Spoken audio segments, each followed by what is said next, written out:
الحمد لله رب العالمين والصلاة والسلام على سيد المرسلين أما بعد فأعوذ بالله من الشيطان الرجيم بسم الله الرحمن الرحيم والصلاة والسلام عليك يا رسول الله وعلى آلك وصحابك يا حبيب الله. کل واقعہ جو تھا بیچ میں ہی رہ گیا، وہیں سے آگے بڑھتے ہیں کہ حضرت ابوبکر صدیق رضی اللہ تعالی عنہ نے غار میں آپ پہلے داخل ہوئے، غار کی صاف صفائی کی، اور ظاہر ہے غار میں کیڑے مکوڑوں اور کئی بلوں وغیرہ جو بنے ہوئے تھے، ان سب کو آپ نے اپنے بدن کے کپڑے کو پھاڑ پھاڑ کر بلوں کے جو سوراخوں کے منہ بند کیے. تمام سوراخوں کو بند کیا. پھر حضور اکرم صلی اللہ علیہ وسلم غار کے اندر تشریف لے گئے اور حضرت ابوبکر صدیق رضی اللہ تعالی عنہ کی گود میں اپنا سر مبارک رکھ کر سو گئے. حضرت ابوبکر صدیق رضی اللہ تعالی عنہ نے ایک سوراخ کو اپنی ایڑی سے بند کر رکھا تھا. یعنی کپڑے جو تھے وہ کم ہو گئے، ختم ہو گئے تھے، تو ایک سوراخ جو تھا آپ نے اپنی ایڑی اس میں رکھ دی اور اس کا منہ بند کر دیا، اور حضور اکرم صلی اللہ علیہ وسلم آ کر آپ کی ران مبارک پر سر رکھ کر آرام فرمانے لگے. سوراخ کے اندر سے ایک سانپ نے بار بار یار غار حضور صدیق اکبر رضی اللہ عنہ کے پاؤں میں کاٹا.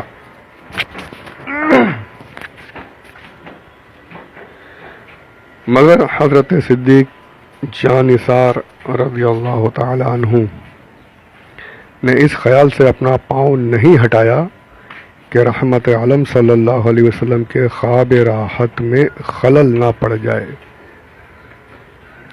مگر درد کی شدت سے یار غار کے آنسوؤں کی دھار کے چند قطرات سرور کائنات صلی اللہ علیہ وسلم کے رخسار پر نثار ہو گئے، جس سے رحمت عالم صلی اللہ علیہ وسلم بیدار ہو گئے اور اپنے یار غار کو روتا دیکھ کر بے قرار ہو گئے. پوچھا ابوبکر کیا ہوا؟ تو آپ نے عرض کیا کہ یا رسول اللہ صلی اللہ علیہ وسلم مجھے سانپ نے کاٹ لیا ہے. یہ سن کر حضور صلی اللہ تعالی علیہ وسلم نے اس زخم پر اپنا لعاب دہن لگا دیا، جس سے فوراً ہی سارا درد جاتا رہا.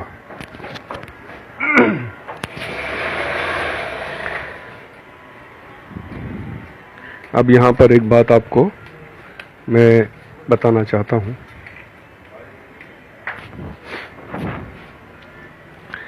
آج کل جہاں بھی عزت رسول، تعظیم رسول کی بات آتی ہے، فوراً ایک ہی اعتراض لوگ کرنے بیٹھ جاتے ہیں کہ صحابہ نے ایسا نہیں کیا، صحابہ نے میلاد ایسے نہیں منایا، صحابہ نے نیاز فاتحہ نہیں کی، صحابہ نے اس طریقے سے عرس نہیں کیا، صحابہ نے حضور کے لیے کھڑے ہو کر سلام نہیں پڑھا. یہ سب غلط ہے. اس طرح سے ہمارے کم علم بھائیوں بہنوں کو گمراہ کرنے کی کوشش جاری رہتی ہے. اب یہ واقعہ میں نے آپ کی خدمت میں پیش کیا ہے، اس کا حوالہ ہے المواہب اللدنیہ.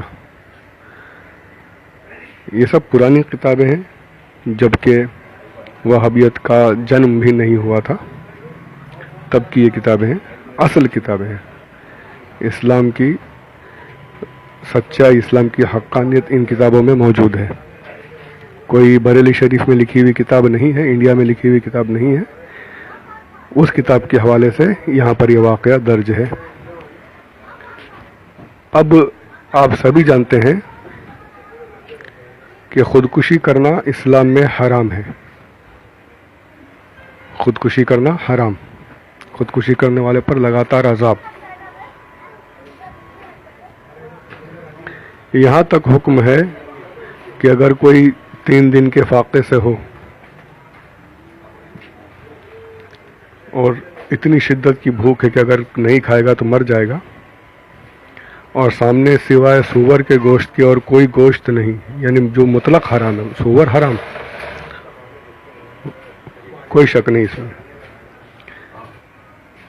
کوئی اس حال میں ہو کہ اگر فاقہ کرنے سے مر جائے گا، یعنی کھانے کچھ نہیں کھایا تو جان چلی جائے گی، اور اس وقت سامنے صرف حرام گوشت ہے، حرام چیز ہے، تو وہاں بھی یہ حکم ہے کہ وہ اپنی جان بچانے جتنا حرام ہی کھا لے، مرے نہیں، جان نہ دے، بلکہ حرام جتنے سے جان بچ سکتی ہے، 2 نوالے کھا کر اگر بچ سکتی ہے تو 2 نوالے کھائے، 3 کھائے گا تو اب وہ حرام ہو جائے گا، یعنی جتنے سے جان بچ سکے تو اتنا کھانے کا اسے حکم ہے، جان نہیں دے گا وہ۔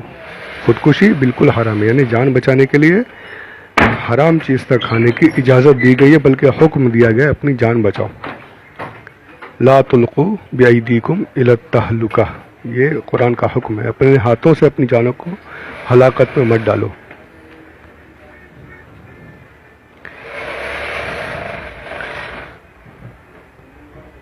تو پتہ چلا کہ جان بچانے کا اتنا سخت حکم موجود ہے،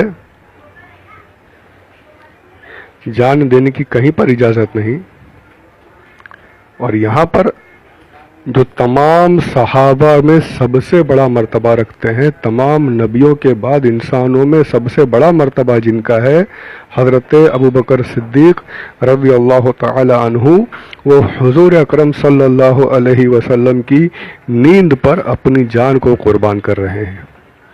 سانپ نے ڈس لیا، آپ کو پتہ ہے کہ اگر پیر نہیں نکالوں گا تو میری جان جانے کا خدشہ ہے، میں مر جاؤں گا، پتہ ہے، پکا یقین ہے کہ اگر میں نے کوئی اس کا تدارک نہیں کیا تو یقیناً میری موت پکی ہے، لیکن قربان جائیے صحابہ کے عشق رسول پر کہ جان جا رہی ہے تو چلی جائے، لیکن میرے حبیب کی نیند میں خلل نہ آئے، صلی اللہ علیہ وسلم رضی اللہ تعالی عنہ۔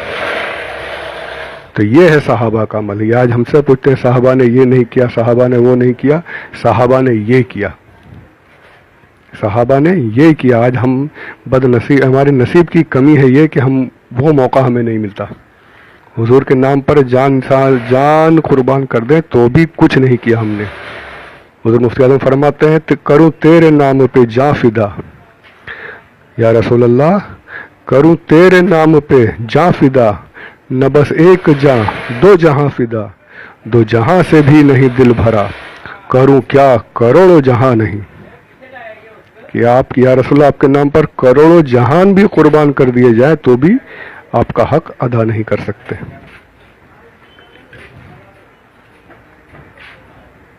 تو صحابہ کا یہ عمل ہے۔ اب اس میں آپ کوئی حدیث شریف، کوئی قرآن کی آیت دکھا دیجئے کہ حضور نے ایسے فرمایا ہو کہ میں اگر آرام کر رہا ہوں تو تم اپنی پیر بھی مت ہلانا، میری نیند خراب مت کرنا، تمہاری جان جا رہی تو جانے دینا۔ کوئی قرآن کی آیت ایسی نہیں دکھا سکتا، لیکن اس کے باوجود صحابی رسول نے بغیر کسی حکم کے یہ عمل کر کے ثابت کر دیا، یہ بتا دیا کہ حضور کی تعظیم کے لیے اگر کوئی عمل ایسا کیا جائے جس کے بارے میں صریح حکم نہیں ہے اور وہ عمل اسلام کے خلاف نہ ہو، تعظیم رسول کے لیے ہو، تو وہ عمل کرنے میں کوئی قباحت نہیں ہے، بالکل جائز ہے۔ یہاں تو حالانکہ جان جا رہی ہے، جان دینا، خودکشی کرنا اسلام کے خلاف ہے، لیکن پھر بھی آپ نے وہ کر کے دکھا دیا کہ حضور کی تعظیم میں جو عمل کیا جائے وہ یقیناً جائز ہے، اس میں کوئی حکم لگانا غلط ہے، ناجائز ہے، بدعت ہے، شرک ہے، یہ سب بیکار کی باتیں کرنا یہ سب شیطان کے کام ہیں، شیطان کا وسوسہ ہے۔ جن کے دلوں میں محبت رسول نہیں ہوتی وہی ایسی باتیں کرتے ہیں، اور جو رسول کی محبت والے دل ہوتے ہیں، جن کے دلوں میں عظمت رسول ہوتی ہے، وہ مسرور ہو کر ان کاموں میں بڑھ چڑھ کر حصہ لیتے ہیں، کھڑے ہو کر خوب دلوں سے اور بالکل یعنی مگن ہو کر کے، مسرور ہو کر کے اپنے حبیب پر سلام پڑھتے ہیں، درود پڑھتے ہیں، سرکار کی بارگاہ میں اپنے نذرانہ عقیدت پیش کرتے رہتے ہیں۔ تو یہ محبت والی باتیں ہیں، عظمت والی باتیں ہیں۔ جن کے دلوں میں محبت ہے وہ سمجھ سکتے ہیں، اور جن کے دلوں میں نفرت ہے وہ ان پر نکتہ چینی کرتے رہیں گے۔ تو پروردگار ہمیں محبت کرنے والوں میں شامل رکھے، عظمت کرنے والوں میں، عزت کرنے والوں میں شامل رکھے، اور بے ادبوں سے، گستاخوں سے ہمیں دور رہنے کی توفیق عطا فرمائے۔ توفیق کیا عطا فرمائے؟ خود پروردگار ہم کو ان سے دور رکھے۔ آمین بجاہ النبی الامین صلی اللہ علیہ وسلم۔ درود پاک پڑھ لیجئے۔ اللہم صلی علی سیدنا و مولانا محمد وعلی آلہ سیدنا مولانا محمد مبارک وسلم، صلاۃ و سلام علیک یا رسول اللہ صلی اللہ علیہ وسلم۔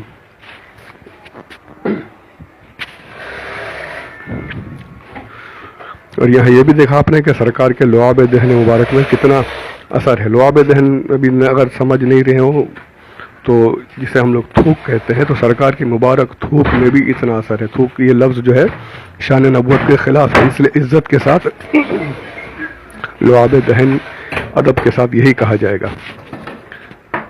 جتنی تعظیم بتایا میں نے بالکل مقولہ بالکل صحیح ہے، با ادب با نصیب، بے ادب بے نصیب. جتنا ادب کریں گے اتنا انشاءاللہ سرکار کا فیض ملتا رہے گا.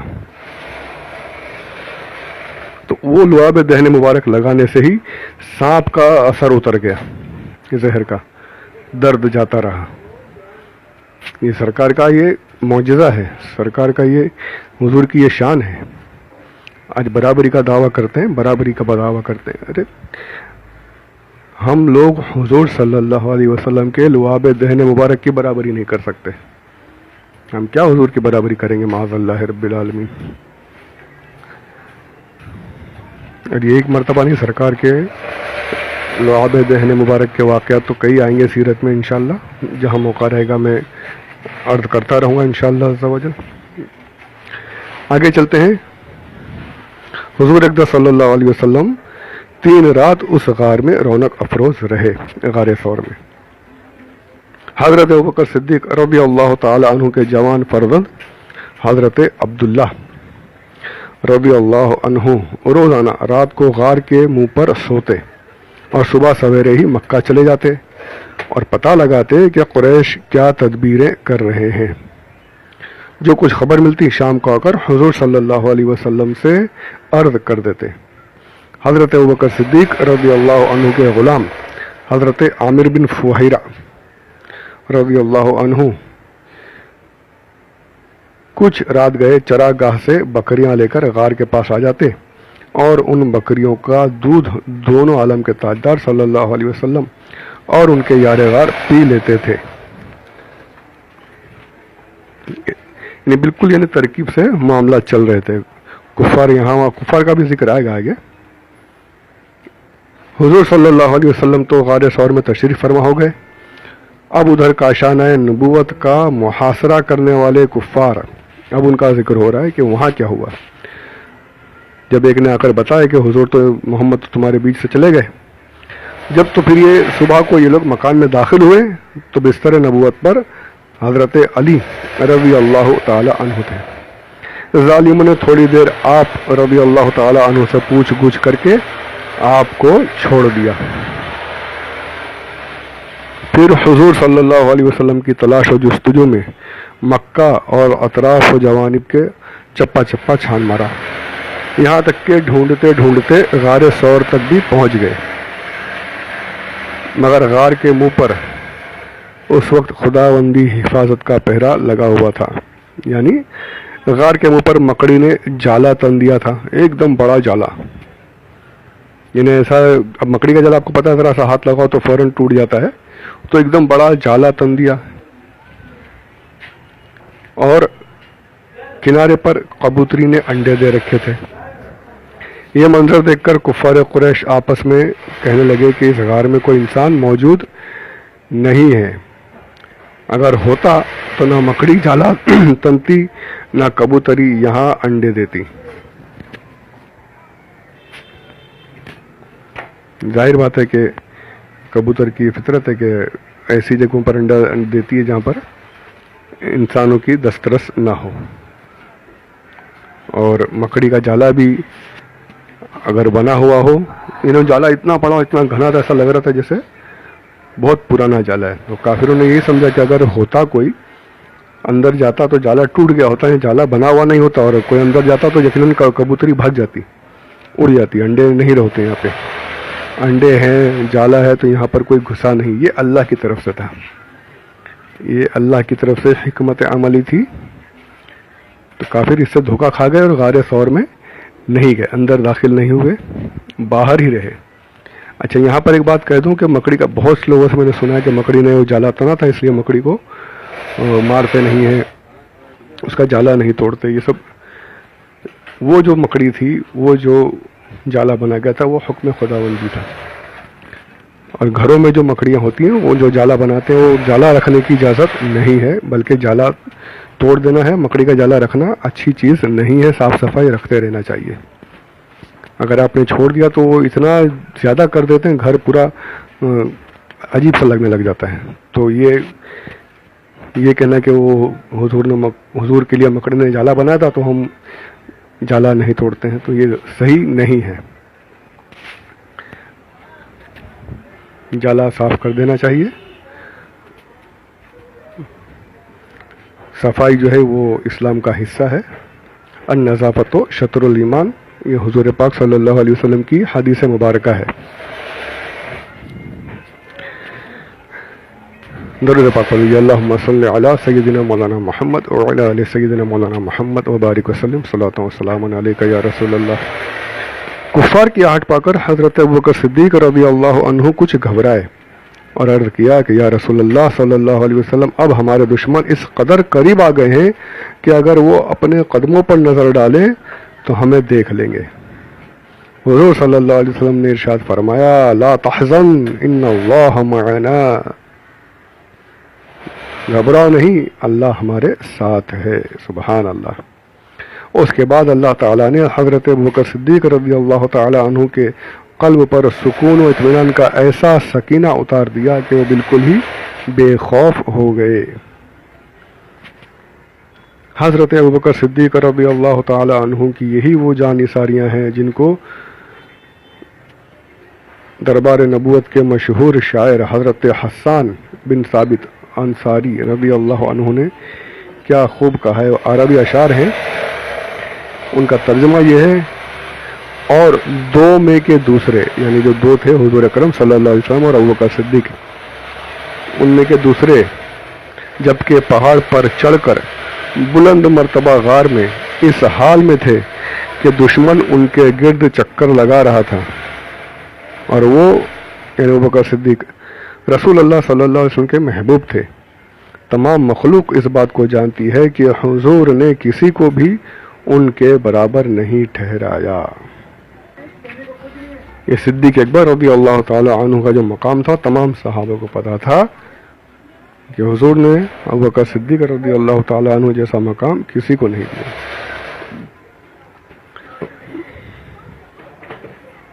بہرحال چوتھے دن حضور صلی اللہ علیہ وسلم یکم ربیع الاول، یعنی ایک پہلی ربیع الاول پیر کے روز غار ثور سے باہر تشریف لائے۔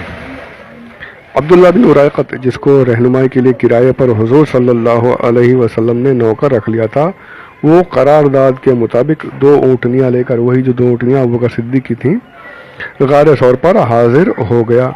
حضور صلی اللہ علیہ وسلم اپنی اونٹنی پر سوار ہوئے اور ایک اونٹنی پر حضرت ابوبکر صدیق رضی اللہ عنہ اور حضرت عامر بن فہیرہ رضی اللہ عنہ بیٹھے، اور عبداللہ بن ارائقت آگے آگے پیدل چلنے لگا اور عام راستے سے ہٹ کر ساحل سمندر کے غیر معروف راستوں سے سفر شروع کر دیا۔ دیکھا میں نے پہلے عرض کیا تھا کہ یہ سفر کا ماہر تھا، تو انہیں کافروں کو جو ہے یعنی کہ بھٹکا کر کہ کافروں سیدھے راستے پر ڈھونڈتے رہے، صحیح مطلب جو عام راستہ ہے اس پر ڈھونڈتے رہے، اور یہ دوسرے سائیڈ سے لے کر چلا کہ اس طرف ان کا ذہن بھی نہیں آئے گا، اور بالکل گھما کر کے دشوار راستوں سے، جو راستہ عام راستہ نہیں تھا وہاں سے ہٹا کر کے گھوم کر لے کر جانے لگا۔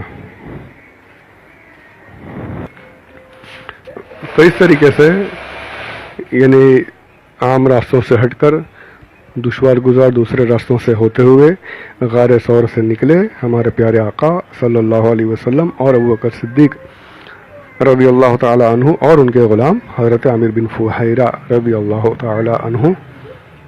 یہ نکل کر کے یہاں سے اب سفر شروع ہوا مدینہ منورہ کی طرف۔